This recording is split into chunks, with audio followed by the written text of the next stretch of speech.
Welcome to episode 1 of the Varshney Report. It's Saturday, July 19th, 2025, and today's guest is DG from Libya. DG is a businesswoman born and raised Muslim in Libya, an activist from 2011 to 2016. Her blogs will be listed in the description, facebook.com/Muhammad Al Fatah 69, as well as Libya Against Superpower Media, but that's in the archive, so it's a little harder to look up. Her ex is all_Fatah 69. And DG, how you doing? Fine. I'm glad I'm back. How are you? Good. Good. I'm good too. Well, I'm good too. My buddy said not to do too long of an intro. I do want to just say one anchor point for folks, okay? In Genesis 10:6, the sons of Ham, Cush, Egypt, Libya, and Canaan were the ancestors of the peoples who bear their names. With that being said, DG, what are your earliest memories of Libya? my earliest memories, me being completely blonde.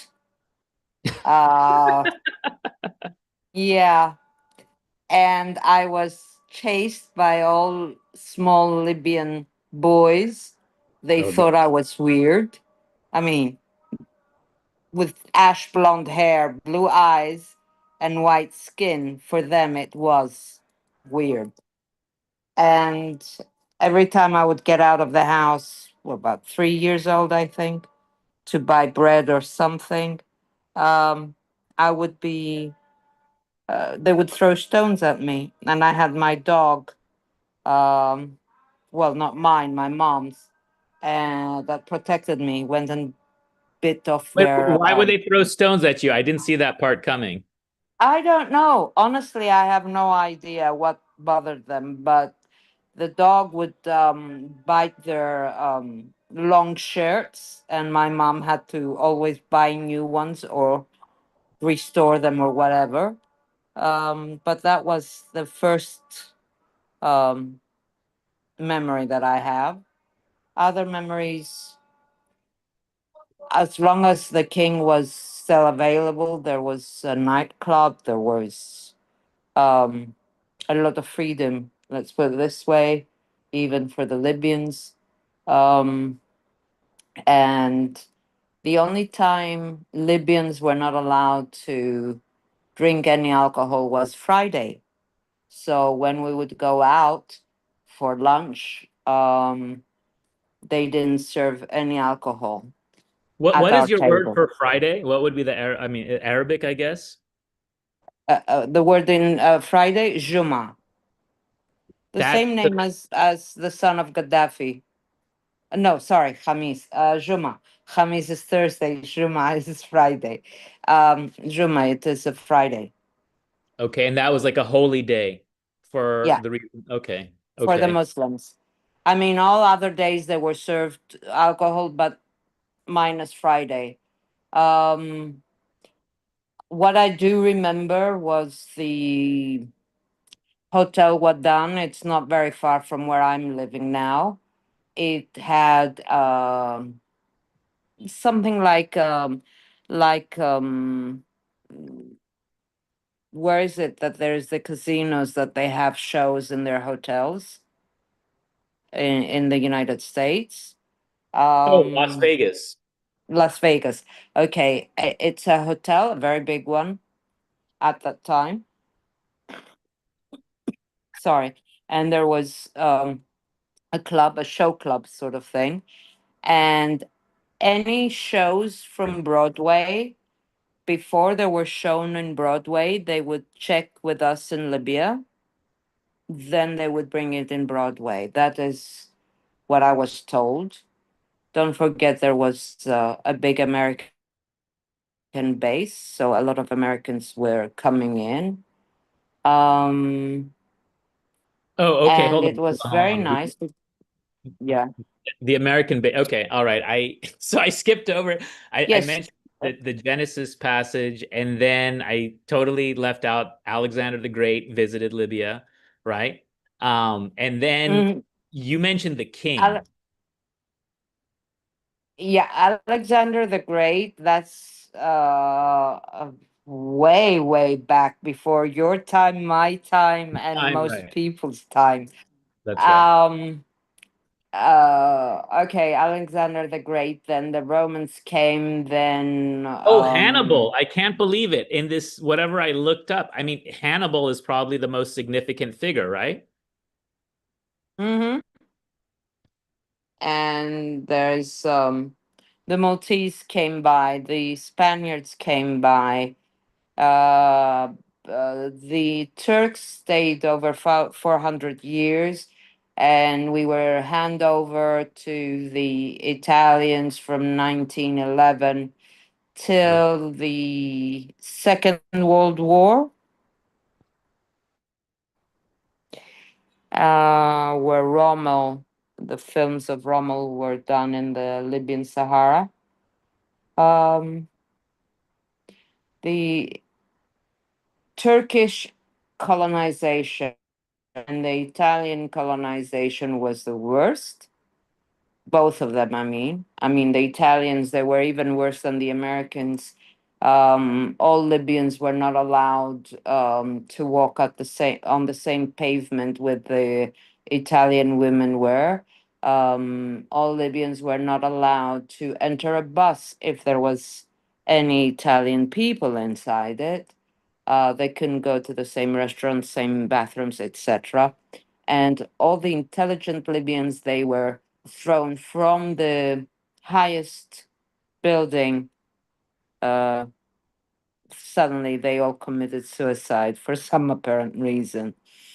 Yeah, that is the dirty stories that they are never told because the winners have a say in it and they won't say all their dirty things they did. Anyways, after that, I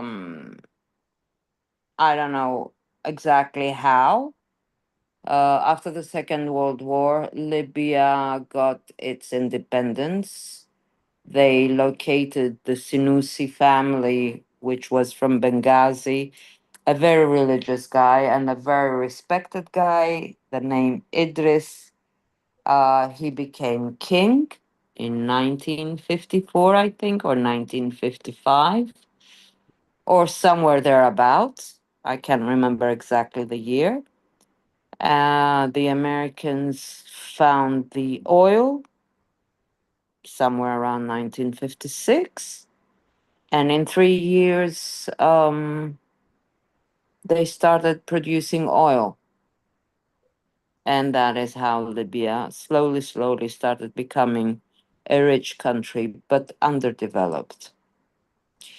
That time we were about 3 million population, still controlled by Western countries, having the biggest uh, American base in Tripoli, which now it is called the Matiga. So that goes Uh, back to 1956, in other words. yeah. Okay. Say So the base name again. I sorry I missed that. Metiga, that is how it's called now. Before the American base was called Willis Base, WELLACE, I think. There was a big American community. Also, there was an oil company school under the American. Um, Oh, what do Wheelus. you call Sorry, WHEELUS. WELLACE, I think, or one L. I can't remember how it was spelled, but it was one of the biggest ones. Biggest, actually, till they built the base in Italy. Libya was one of the biggest ones in the world. I mean,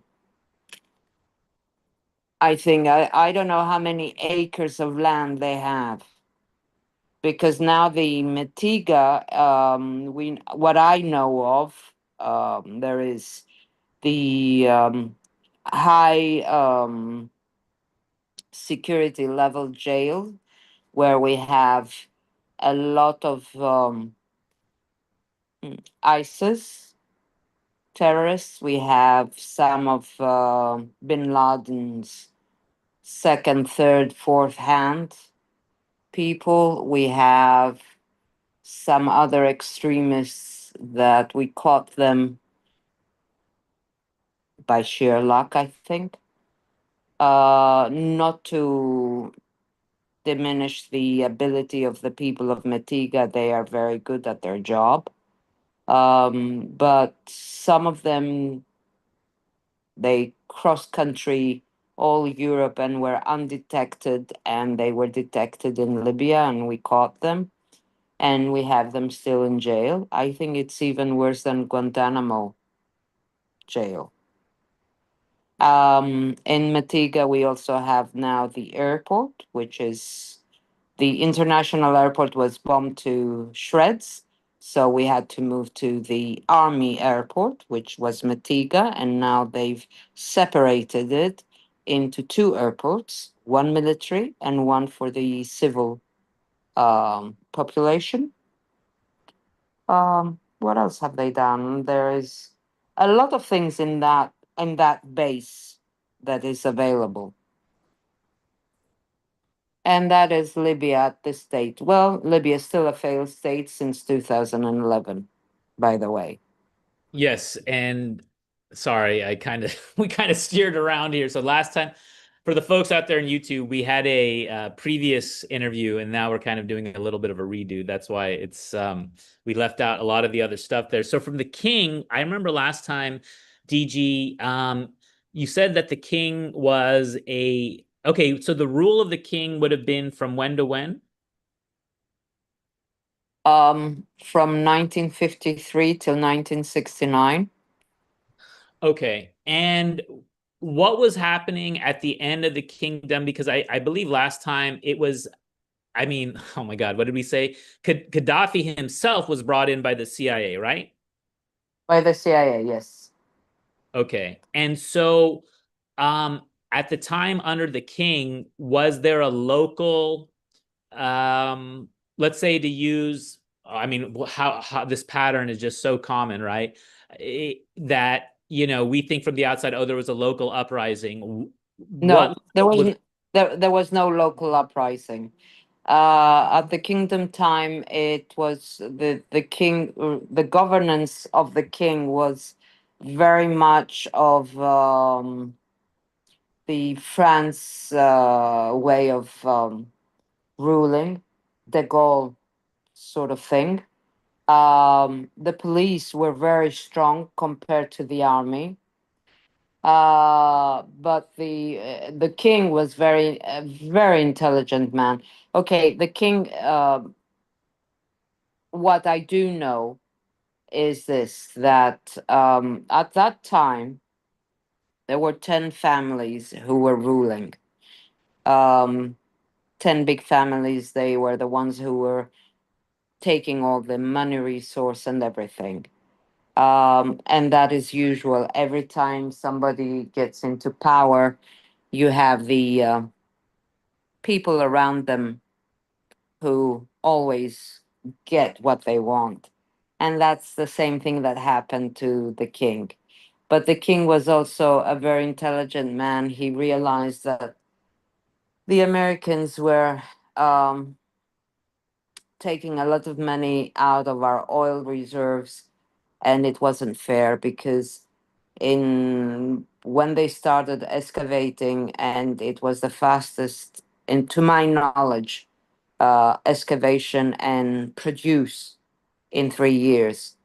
Nowhere in the world have I found any of this to happen.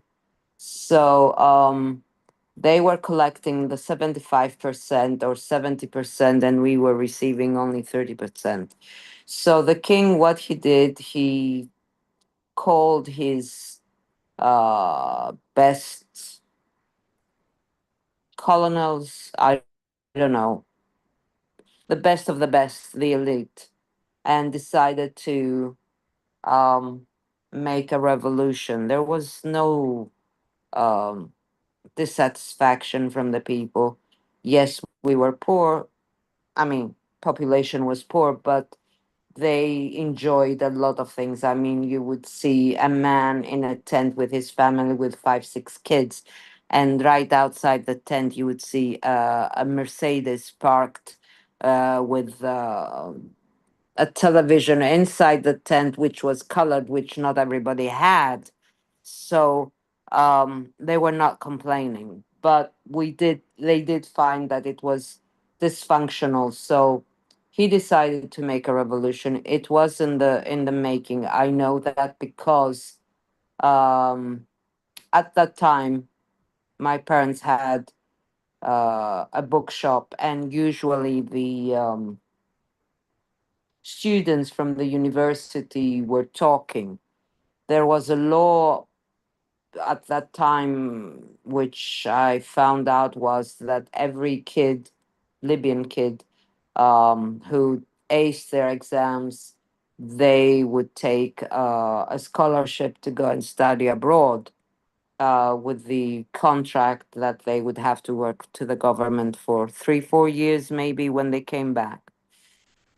So a lot of them, they were very happy, they wanted to do that, they wanted to make Libya great and everything. So the discussions were, um and the information that I had was, even though I was very young, but later on in the years I got the information, was that this was going to happen, and it was a plan from the kingdom.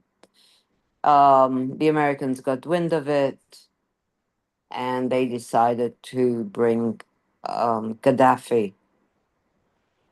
But here's the twist. In Greece in 1967, there was the junta, the only junta that the people who were brought in by CIA were the only ones who were put in jail in Greece. Um, they went through court martial and everything, but still they stayed in jail because they believed, or they, I don't know, they believed that they were doing the right thing. But what happened there was that the and actually the name code of the CIA was, I think, uh, uh, I've written it somewhere on my blog. I'm sorry, my memory lapses. I'll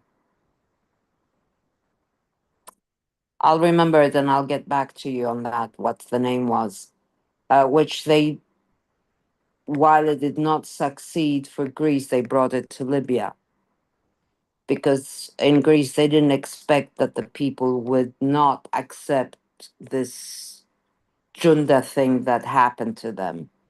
And the ones who remained and stayed in jail were the ones who forbade the US their planes to fly over the Greek territory to go and hit Egypt on the Six-Day War.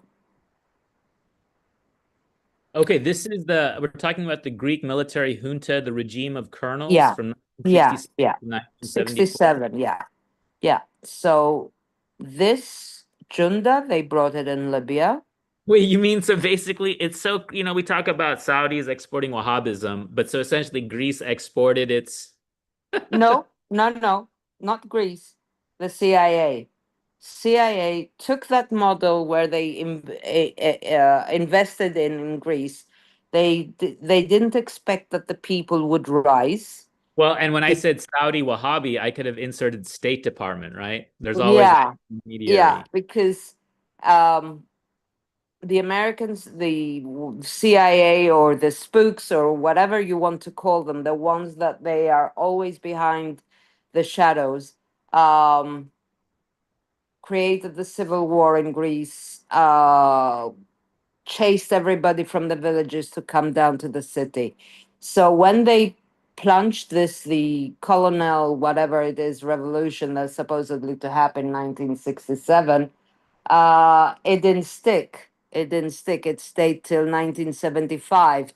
74 to be exact. Um, and that was they said, okay, we didn't make it stick here. Let's take it to another country where we are having problems because they're not doing what we want. So they brought it to Libya. And Libya it stayed because um, although Gaddafi was brought by the CIA, somehow, somewhere, he got a backbone and stood up. 1975, I think, or 1976, he kicked out the Americans and the English. And ever since then, he was the number one enemy for the Europeans and for the Americans. Hello? I was just thinking that between the king and Gaddafi, I guess this would all be hindsight, but what would have been, because in theory, it would somehow, in some magic world, the king says, okay, I'm going to hold elections, right? And we're going to Mm. now have a republic and whatnot. But when you say Gaddafi kicked everyone out, what was the event or trigger that, how did he um, Okay. reign? In the time of Idris, it was a republic, but you tend to forget that we are about 430 tribes in Oh, the Libya. tribes, right? Okay. Each tribe does not get along with the other tribe for whatever reason. They don't. They are like old hags arguing about their husband. You took my husband, no, I didn't, or something like that. Anyway, at the time of Idris, he could not get all the tribes in one place to agree. Gaddafi had that magic hand. Although he was not a diplomat, although he was not how'd you call it? A man that would pull such a thing, but he did. For some apparent reason, he did. He got all the tribes together and he was very clever. What he did is marry daughters and sons from different tribes. So after 40 years, try to divide any tribe now, you can't. There's no way. If, for example, you want to divide me with to against another tribe, I cannot because I've got two tribes in my blood. I've got the Varfali tribe and I've got the Gaddafi tribe. Some other ones got the Senussi tribe and some other tribes. So you can't fight them anymore. They are all united, whether we like it or not. They are all united. So that's how the game is played. This is the question I have, right? And again, it's a hypothetical, so you can totally say, well, it's nonsense, right? But if the king had been successful in flipping that wealth of the oil, Mm. that itself could have been the true revolution, perhaps. Yeah, and more democratic. Yes, Okay. yes. Okay. Yeah, that I wanted to point out to people that let's just remind ourselves here that the quote unquote original sin of the king was simply to take a 30-70 deal, flip it, and as far as we know, there wasn't a back and forth. There was like, oh no, off with his head now. He's gone too far. And so here we find ourselves, but again, it's foreign interventions, whereas I believe it's George Washington. I mean, the USA is founded on the sense of no foreign entanglements, yet that's Hmm. been violated from, it seems, the get-go. True. Prometheus, that was the code name of the colonel's revolution in Greece, and then they brought it to Libya. Okay, wow, so fascinating. So you're saying that, oh, I see. I'm sorry. You can tell, DG, I'm a little slow today. So it's from that colonel's quote unquote revolution that Gaddafi emerges. Yeah. While it didn't stick in Greece, they said, let's bring it back, let's bring it to Libya. So I mean, is this where we get into? I mean, I don't want to. Well, I guess I'll say it. Like the whole Freemasonry aspect. I mean, are they getting a bunch of military? Like Gaddafi is going through some sort of military schooling, Yeah, he did. right? Don't know where. The story goes that he stayed about what 45 days in Greece and somewhere in Britain and somewhere. That is still very vague. There is no exactly proof anywhere. My take, my opinion on that is they found this man who was an introvert, highly intelligent, had he had the chance to go originally to school and everything and had the support. Very, very intelligent to the point of craziness. And he was on lithium. Most presidents are on lithium, so they are the ones that you can control best, as far as I know. Uh-oh, DG. I have this 5 milligram one. Uh, yeah, well, so you know what I mean. But I hope maybe they're taking a stronger. No, but he was on lithium. I did not. I did not know that. That's Yeah, interesting. he was. Yeah, yeah, yeah, he was. He was. Gaddafi started changing. I mean, the changes started, I think,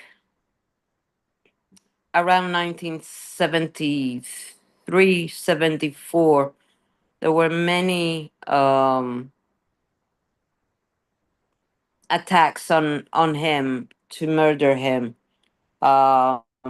And a lot of things changed. Then slowly, he started getting paranoid to a point that it was impossible even to talk to him.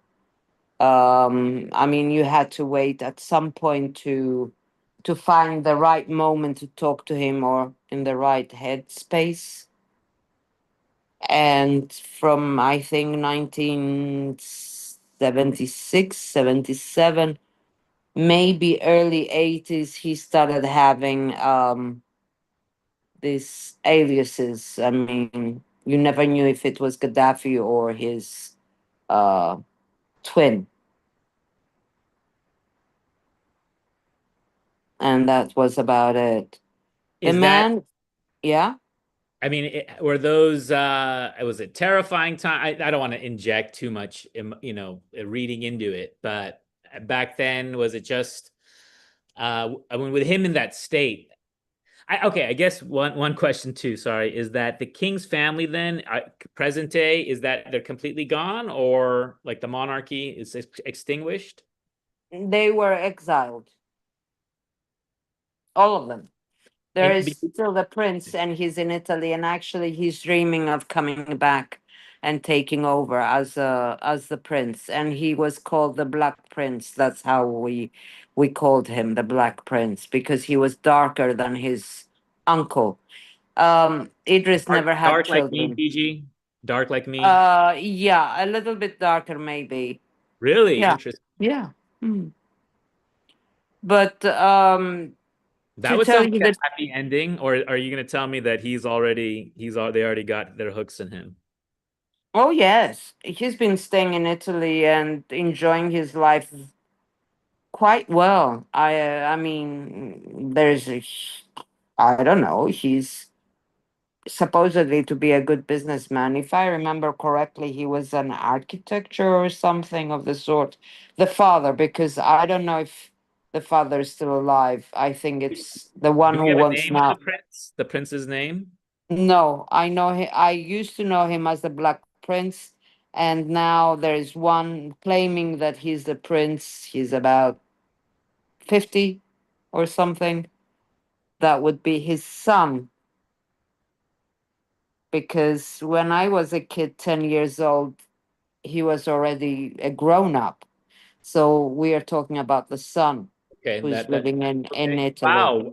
Okay, I just had this vision of an election, Saif Gaddafi versus the Black Prince Two. Oh, come on. Look, the Arabs are not, they're not with the elections. They don't have this thing with the elections. And to be truthful, um, okay, let's take the United States. Okay, they have elections. Whoa. Um, Two parties, Democrats and the Republicans. There's no independent, there's no social independent party, no social party, no communist party, no whatever. In Greece, we have about 50 parties, I think, that you could choose. Still, we only choose two. No, I Uh, want to say, look, I'm in a complete agreement with you that the king having the 70-30 shift that he wanted would have been mm, more insert fill in the blank better government yes. than right. So this is something I've wrestled with. One of our friends on the morning show we do, Jacqueline Marie, she's on Twitter. She talks about curious about the origins of democracy, and I'll say, well, really, if you think about it, the angel Lucifer was the right hand of the Lord, and everything was just and everything was perfect. But then Lucifer put himself above the Lord, and he said, oh, if we truly have free will, then hand the throne over to me. So, in a sense, the first democracy was Satan's government, and we've been reeling from that ever since. And so, I just thought that was, I just wanted to, yeah, I'm totally in agreement with you that things are so illusory, right? I mean, the joke right now I make is, uh, and I hope the YouTube audience will forgive me, but you know, how does it go? It goes, man, them Al Qaeda, they hit us on 9/11, and now they got Syria too.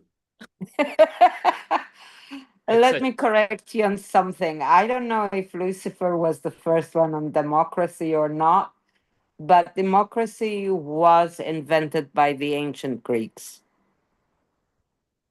yes. There's I want to say the Etruscans. I'm kind of blanking on those. But look, we just look.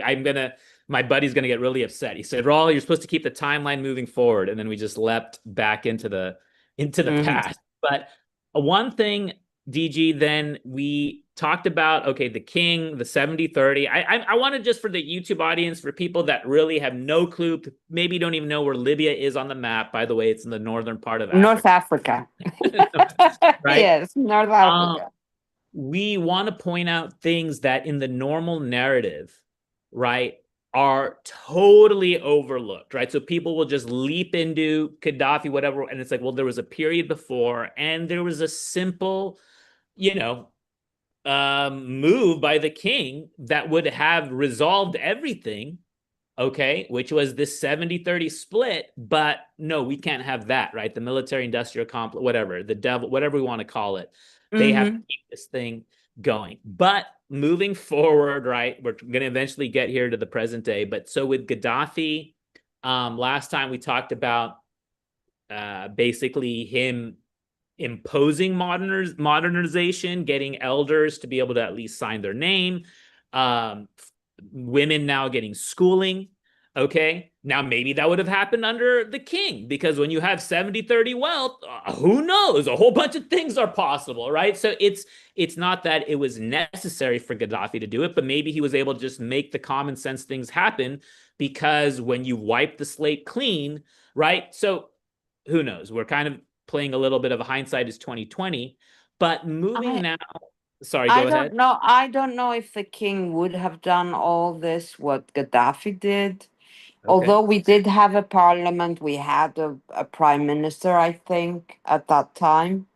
I know that my dad wanted to become a member of the parliament.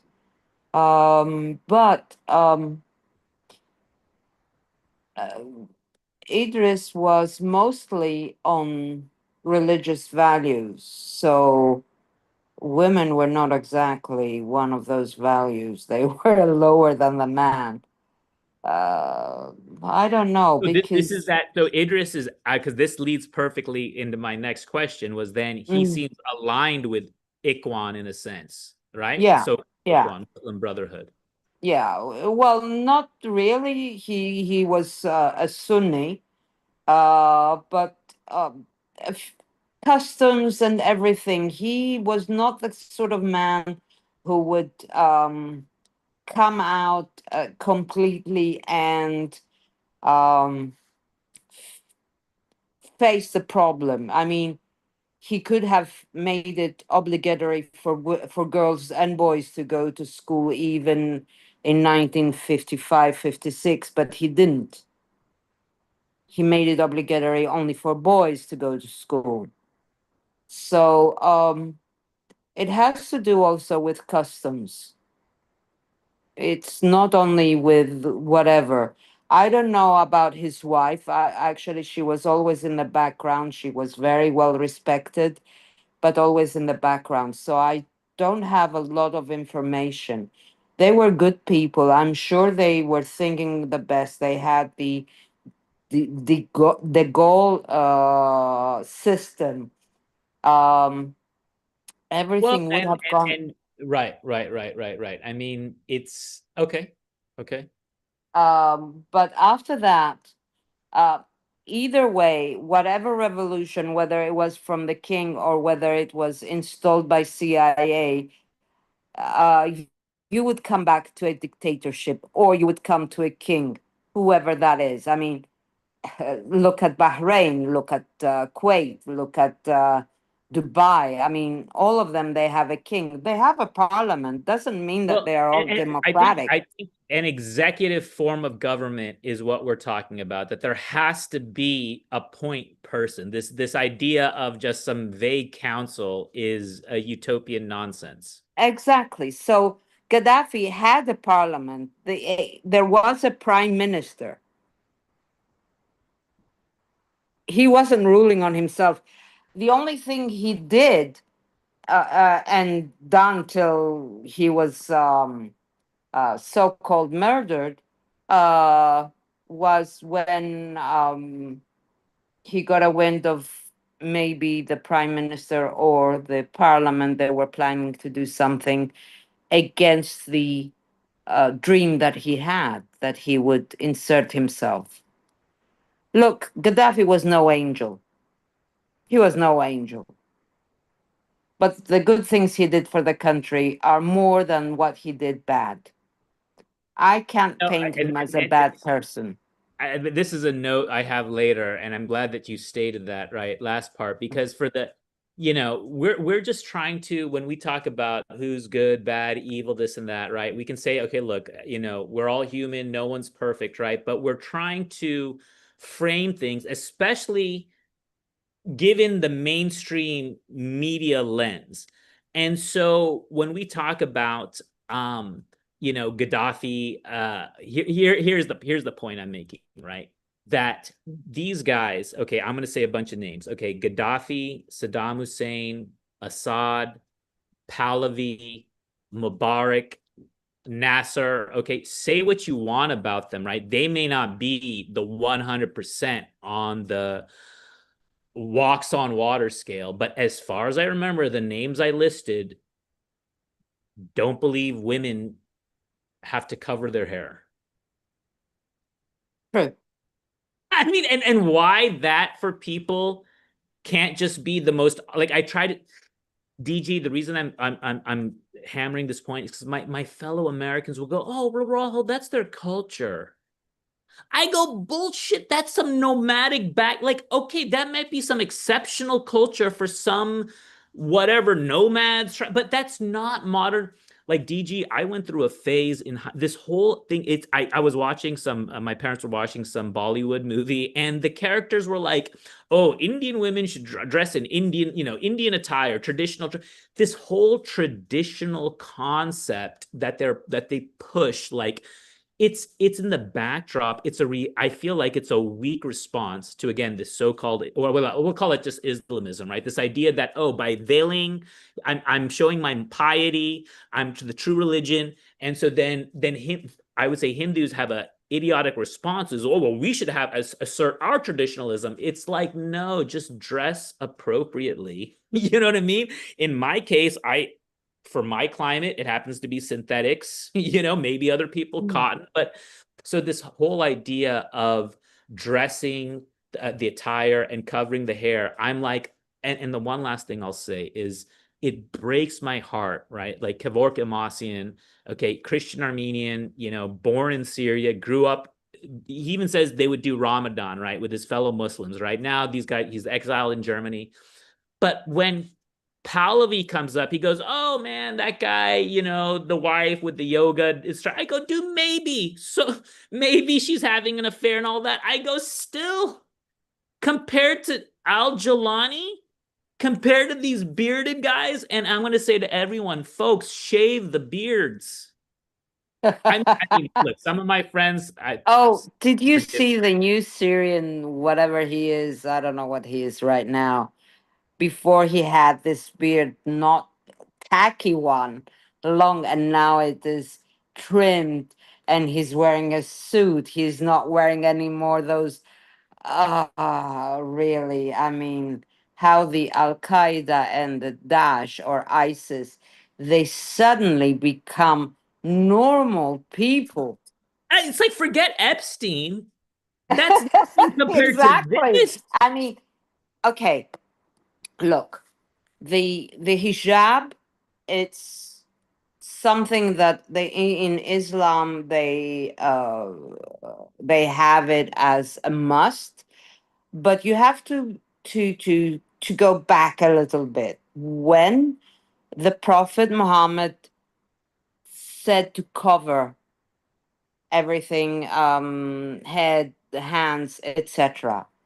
Please remember, when he did that, the religion at that time, it was 50, 60 degrees. Anyone who would go out without a scarf on their head or something on their head and wouldn't cover their body, they would get sunburned. That was why the reason is to be covered. Has nothing to do with being faithful to your husband or whatever. It's like in the Jewish religion, I think the one part of them, the Christians, I don't know, the Orthodox, that their women wear a wig because the hair must not show, and it's only for the man, for the husband. It's the same thing. Doesn't make any sense. One thing we have to understand: religion and politics don't go in hand. They have to go their separate ways. For me, religion is a private thing. What I believe, what I don't believe, that is mine to know, and not to everybody. But since we are in a Muslim country and they've done it, I mean, Libya till 2011 were Sunni. We were not Brotherhood, we were not Shia, we were nothing of that sort. We were Sunni. We had no connections with Iran. That is why Iran hated us so much, because Well, we wait, would wait. I not. think didn't we skip over? I thought Gaddafi kicked out, exiled whatever Ekwan he found to London, right? Not only to London, anywhere, whoever would take them. What We didn't year would want this have them. been? This would have been the 19 back to the 1980s. Look, Derna, one place a little bit further from Sirte, would produce this amazing cult, because it is a cult. It's not religion. I take a paragraph from the Bible and I use it. For example, an eye for an eye, and I use that. I do not use the further down paragraph. Then there is no logic. So yes, we raised some fanatics, and that was in Derna, and we had them mostly kicked out. We've had also in Benghazi, because from Derna they would travel to Benghazi or to Tripoli, any of those, with a short dress sort of thing, that it is over the upper from the ankle. They Well, are the what ones sex that. specifically, DG, would this be? Do you know Oh, the what you mean? t-shirt? That what? Like, I mean, because like, okay, Dio Bandi that goes to India, and I'm just trying to like, I'm the Al Nusra, right? That was obviously the Al Qaeda. I'm just wondering if there was a I specific. don't know. Look, our dressing, the dressing of the Islam, and especially when you go to the mosque, is a long dress for the men. I'm talking about for the men. I'm Yes. not talking about the women. Um, it's usually normal down to the shoes. Yes. The shorter ones are not from the Sunnis. Oh, I see. You're pointing out the diff. Okay. Okay. I appreciate Okay, that. Go ahead. they are Continue. Shia or they're Ikhwan or they're whatever. I've never liked, and I still despise the discussion, even the discussion of religion, because actually most people, they take it at face value that Islam is a terrorist. It's not. If you take the time and read the Quran and read it as is, not as what people want you to believe, don't take the first paragraph and omit the second paragraph because it's explaining it further down for every reason. And coming back to the hijab, women here in Libya, um, some of them wear scarves, some of them they don't. Depends. It depends on their husbands. It happens now. I'm seeing friends of mine who are, they were more modern than I was in my time, meaning when I was 20 and 30 years old, that they are forcing their wives to have the burqa.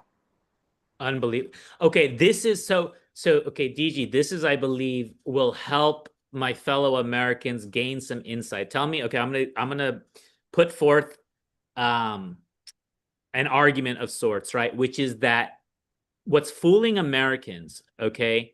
Al Jazeera, this global ummah, right? In other CNN. It's CNN. No, no, okay, you're right. CNN, all of them, all of them. But what I mean is the viewpoint presented is, first of all, they're suppressing Muslims like you, right? Yeah. That do not quote hadith, right? Hearsay about the prophet, 200 years after the prophet dies, Muhammad dies, right? Then there's hearsay and gossip about such and such, such and such, the passages that justify stoning women, right? The passages of, oh, the Sunni did this, the Shia did that. We're talking about hadith, hafiz, Mm. translates to hearsay. It's not the Quran at all. Okay, this is what Muslim Brotherhood, these people obsess about. I've seen it, I've dealt with it. Okay. And that, unfortunately, they say that's the global ummah. So the idea that someone who used to dress modern is now wearing a burqa, the idea that people of my generation, their parents used to dress modern, but now they're wearing patan suits, this, whatever, long robes, this whole dress that they're trying to imitate, right?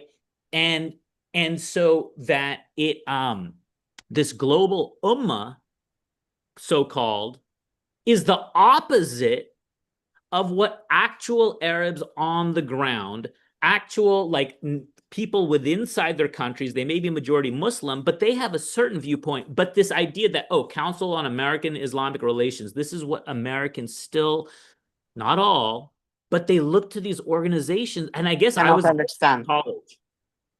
Meaning, okay, when I was in college, it was like the Muslim Student Association. I would defer to them, not realizing that was Muslim Brotherhood, and mistaking that for, oh, well, this is what DG must think, when it's the opposite. Exactly. Muslim Brotherhood. I'll tell you one thing that my dad, my late dad, said to me. I think uh 2018, somewhere around there. I was having an argument with him about the Muslim Brotherhood. Uh, and then he said something from the Islam, and I turned around and I said, that is where you're wrong. The Quran doesn't say that. The Quran says that passage, but if you go down, you'll see it denies it, it omits it. And suddenly it clicked.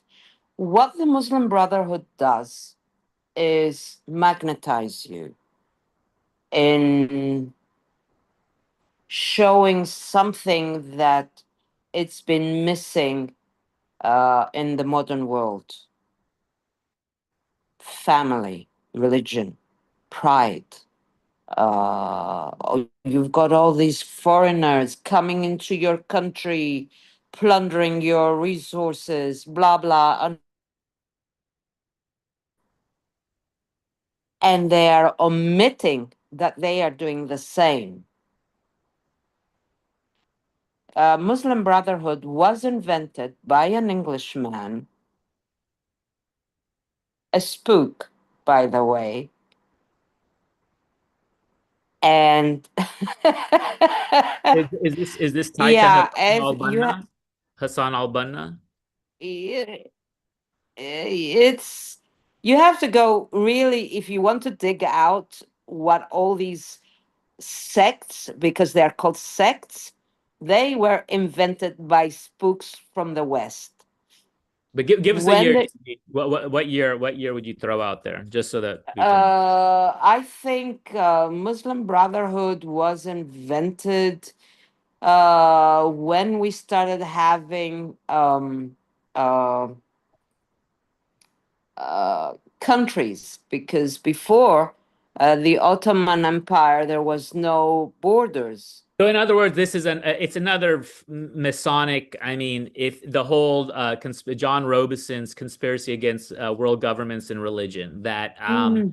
Mhm. at least a part of Freemasonry was always about inciting, and not necessarily sensible independence, but basically just causing mayhem all over the place. Okay, so Muslim Brotherhood was invented by an Englishman through Turkey, catching the Turks in some dream, whatever, and they started thinking as Muslim Brotherhood. Now, put a pause on that and take the timeline of Erdogan from being a mayor, becoming a Oh. president,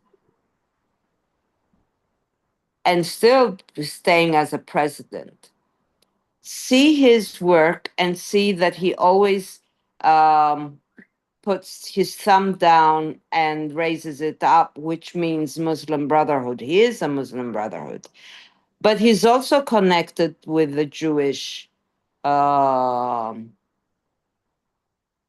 right hand, Yeah. Netanyahu, etc. They are connected together. Actually, they're like twin brothers. They What's sort really of, sad is in the Old Testament, this pattern is like Israel. I freed you from Egypt, right? I always, blessed you, held you up, and all this. And it becomes like the tale of Lucifer, where it's like I held you up high, and yet you resort to Assyria, right? yeah, You all resort to that massive power, and it's like forget about that. That's all belongs to me anyways. But there's this obsession, and so Erdogan and Netanyahu,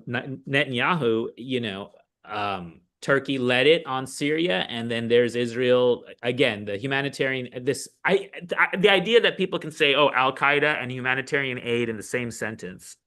yeah, they are. They are the humanitarian people who will help the civilians, cutting their heads off, shooting babies, raping women.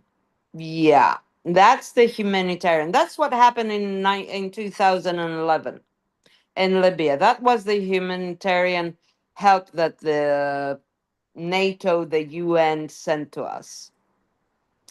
Do you know how many babies are left in the orphanage because of the rapes? Do you know in 2016, Erdogan sent to Tripoli over 2,000 jihadists, Syrian jihadists in Tripoli? Do you know how many women were raped? It sounds like you may need support. Would you like me to search the web for sexual assault hotline? Siri is answering for us. So, this has been going on for ages. Erdogan wants to come back as the Ottoman Empire. Netanyahu wants to make whatever he wants to make, because what he's thinking of doing, I don't know if he will ever succeed, because the moment he starts building the Solomon's temple, that is supposedly by the Bible, by the Quran, by everything, that the whole world will be destroyed. Well, I mean, hopefully it'll backfire on them, which is the hope in this show. But I want to try to, you know, if by some magic, right, this got piped into the White House and we were in front of President Trump, because this is where I want to bring the YouTube audience in, okay? Australia was established as a British penal colony. Okay, in other words, the joke is that, oh, all the riffraff were sent over there. Okay, and what you sent me earlier, DG, was an article saying that essentially whatever trouble is going on in Gaza, we're going to bring that into Libya. Is that what that article was about? Did I understand that correctly? Yeah.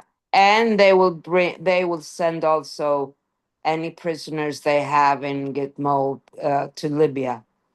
They want us.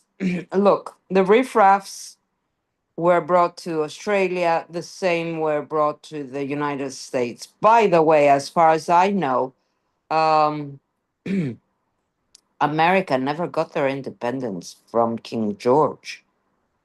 Well, I mean, You still pay to the Britons.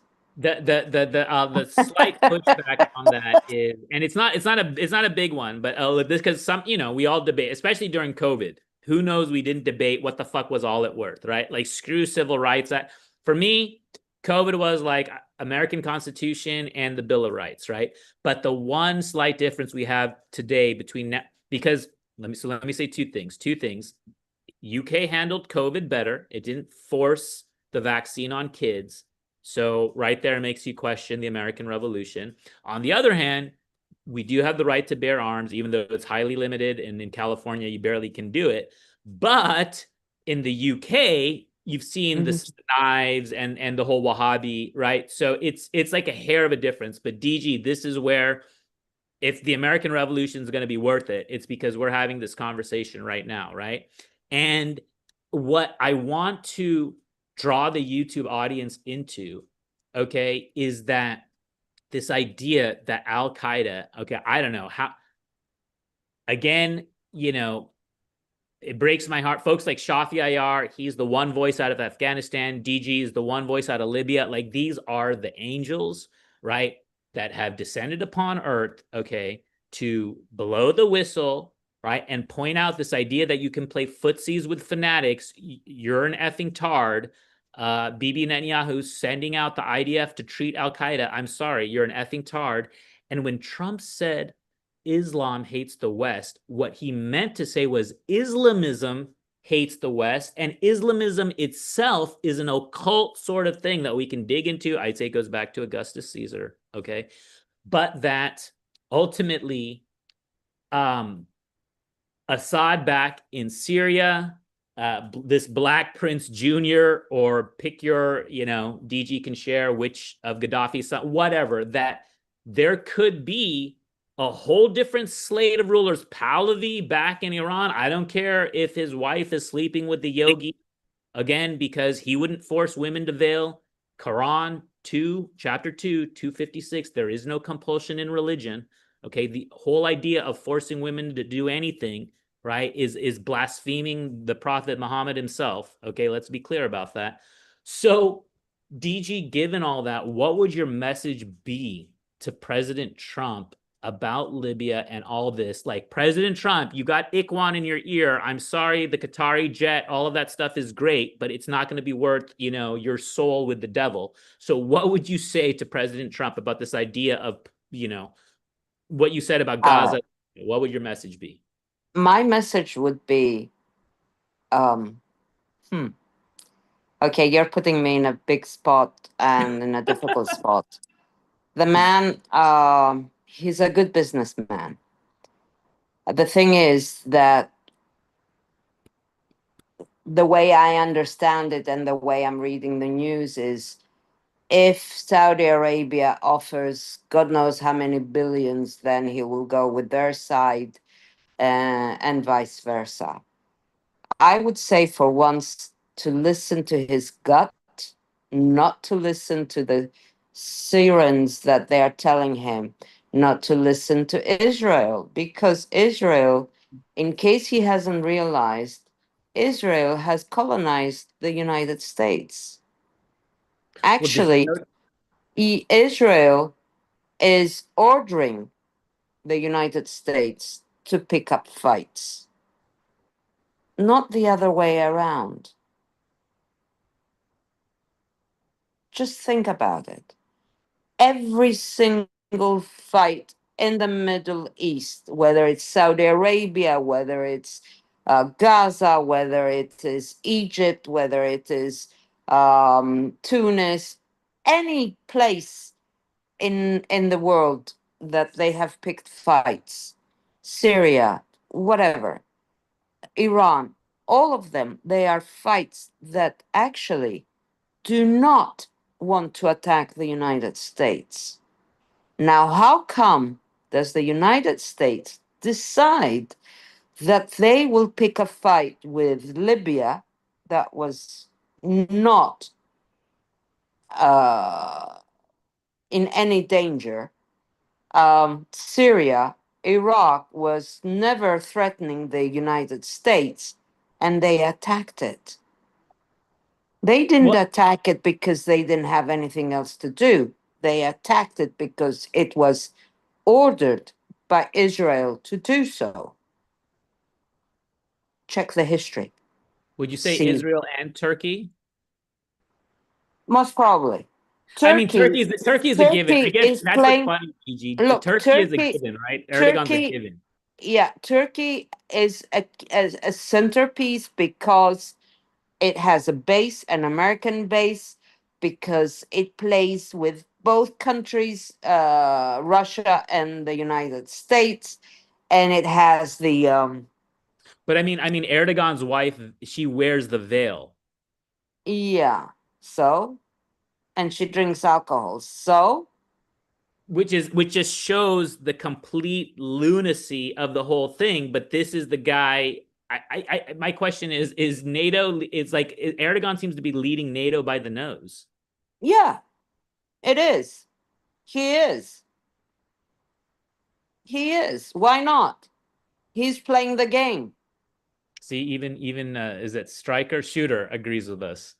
Yeah. Taliban. I, I mean, come on. Everything, every piece of the puzzle, just check it. Take all the wars that have been done from the time Israel decided that they, not Israel, Palestine, when in 1943, the Second World War, where Hitler said to the United States, I think it was Truman at that time or Eisenhower, I mix your presidents, take some Jews from Germany. And he said to him, don't think so. Keep them there where you drown them. We don't want the Jews here. Same thing happened to Churchill. Hitler called Churchill, said, "Take some of the Jews that we have here. Before I do something, I want them out of my own country." And Churchill said, stick them up your ass." Well, I want to That's point out for the that's YouTube the viewer. reality. That So hold on, that's the reality. So now America, from at one point, what England did, what Churchill did, because Palestine was under his control, what he did, he said, okay, I'll give you Palestine. Actually, the Zionists in Switzerland, they had decided for three countries: Palestine, Cyprus, Ethiopia. Then came Libya, um, and another country slips my mind. Sorry. So these were the countries. but they insisted on Palestine. So Palestine it was.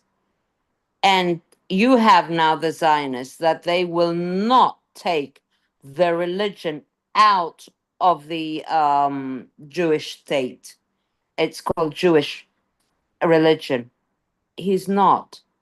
Uganda, was Uganda the other country Yeah, that could? Yes, yeah, yeah, fascinating. No, yeah. and look, I wanted this is DG on Twitter. This guy was like Jewish atheist is a proud Zionist. I was like, how How can can you be?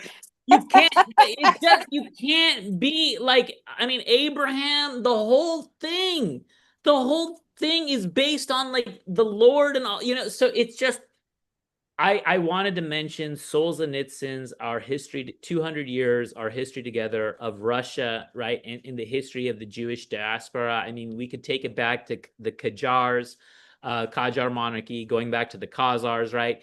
And converts. And so it's like you can convert and then you make Aliyah to Israel. Okay, but then if you're born and raised in the neighboring region, you're now kicked out by Al-Qaeda. It starts becoming a bit ridiculous. One thing I wanted to end on, just as a thread that will lead into our next episode, DG, right, is for folks to think that, oh, we're all on one side or the other, right? Libya now has been, whatever the word is, okay, but there's a Failed state. failed state. Sorry, Failed state. I didn't want to say it like that, but a failed state. And so there's a black market in oil, and it turns out, right, Russia happens to be exploiting this as well, right? Is that too far of a stretch? No, it's not a far of a stretch. So for those people that are like, oh, Putin is this, that, and the other, he is benefiting from something that the US broke, right? I mean, the deep state, whatever. Yeah, yeah. And actually, I don't even understand why Putin allowed what happened in Syria. And that still doesn't make any sense. So, okay, play along and let's try to conclude on this, that you have this magic wand and you can, the zombies or the drone, whatever, that these Islamists, the occupying for whatever the factions. Raul, all these factions, all this thing has been masterminded over 35 years ago. This is not something that it happened from one day to the other. It was masterminded. First of all, we had the Cold War. If you remember, let's go one step at a time. Cold War meant you cannot be a communist. You cannot write with your left hand. You cannot have any connections with communism whatsoever. Correct? At the same time, in the shadows, they knew that this wouldn't hold for many years. I mean, it held for how many? Maybe 40 years, 50 years? They had to prepare a new plan. So they started slowly instigating the sects, Muslim sects, bringing them up. Nasser, Gaddafi, Saddam, all of these people, they had put those people in jail. Nobody could find them. They had strictly put them in jail. England and the United States and other entities and countries colluded together to bring this into reality.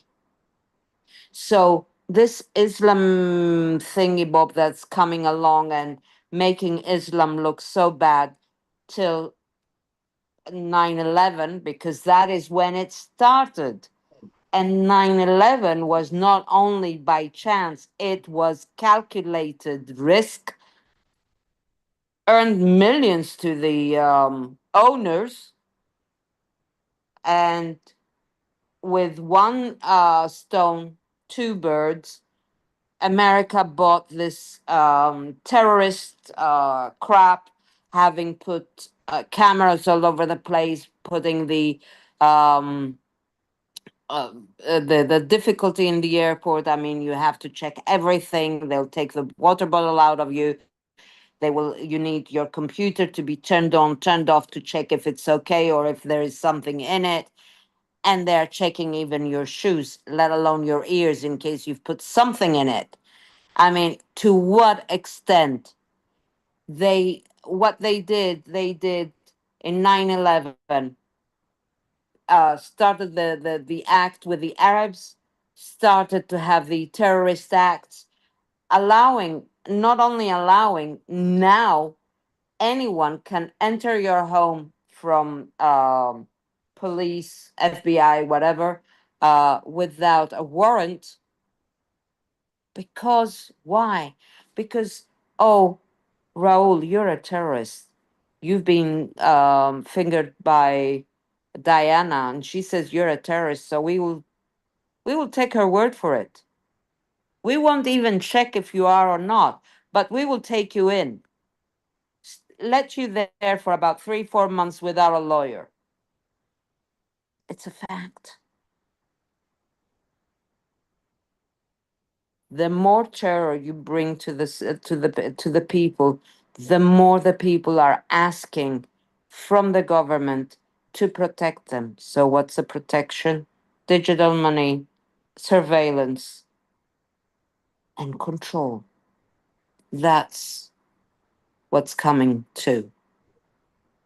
So whatever is happening to our countries, fail state or not, this was at the work. It's been planned beforehand.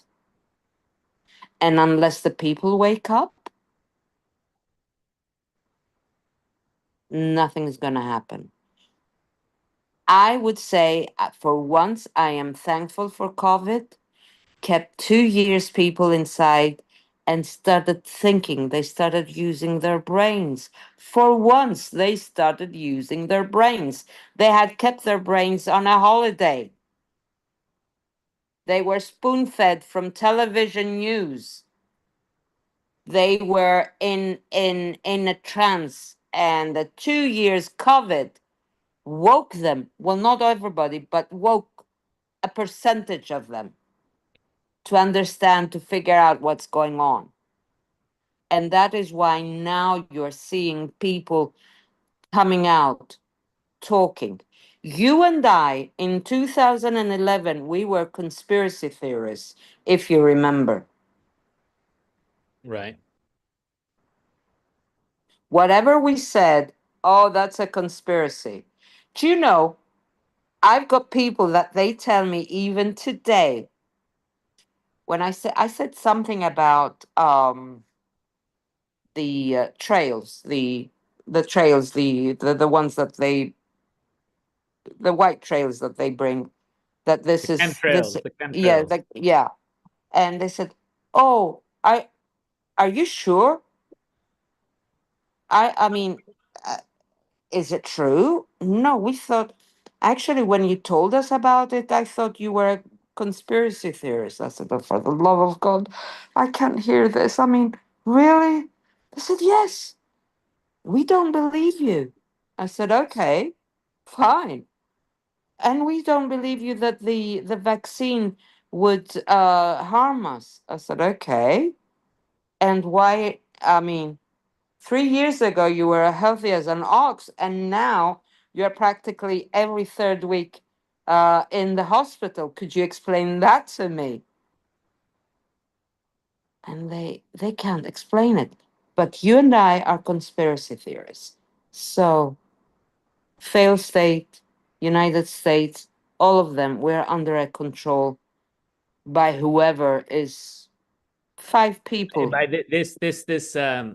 this media matrix. But we're gonna let's you hang with me, DG. Okay, I'm gonna cut the live here Okay. and leave the YouTube audience hanging for a lot of subjects. This is just the beginning, folks. This is just the beginning, right? It was our Dizzle 408 with Al Fatah Thank you. 69, aka DG from Thank Libya. you very much for having me. Thank you, DG. Okay, hang tight here. We'll